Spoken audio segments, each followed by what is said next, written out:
Hi అండి, అందరికీ సంకష్టహార చతుర్థి శుభాకాంక్షలు. ఈరోజు ఉదయం తెల్లవారుజామునే లేచి ఇంట్లో పనంతా ముగించుకున్న తర్వాత మా వారికి మా అమ్మాయికి క్యారియర్ పెట్టేసిన తర్వాత ఈ విధంగా అయితే పూజ చేసుకున్నాను అనమాట. ముందుగా పసుపు గణపతిని పూజ చేసుకొని ముడుపు కట్టిన తర్వాత ఇలా స్వామివారిని అయితే పంచామృతాలతో అభిషేకించుకున్నాను. వీడియోలు ఎంత ఎక్కువ అవుతుందని కొంచెం మాత్రమే పెట్టానండి. పసుపు గంధంతో కూడా అభిషేకించుకున్న తర్వాత స్వామివారిని అయితే ఇలా పువ్వులతోటి గరికతోటి అలంకరించుకున్నాను అనమాట. అంతేకాదు స్వామివారికి ఎంతో ఇష్టమైన యాలకుల మాల కూడా సమర్పించానండి. నేను ఈ సంకష్టహార చతుర్థి పూజని పోయిన నెలలో అయితే స్టార్ట్ చేశానండి. ఇన్ని నెలలు అని అయితే మొక్కుకోలేదు, కానీ పోయిన నెలలో నాకు ఒక కోరిక ఉండి మొక్కుకొని నేను పూజించుకున్నాను. నా కోరిక అయితే తీరిందండి, నిజంగా చెప్తున్నాను.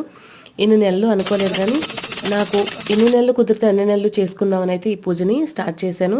నా కోరిక తీరింది, ఇంకా పూజ కూడా చేస్తాను. మీకు నచ్చితే లైక్ చేయండి, షేర్ చేయండి,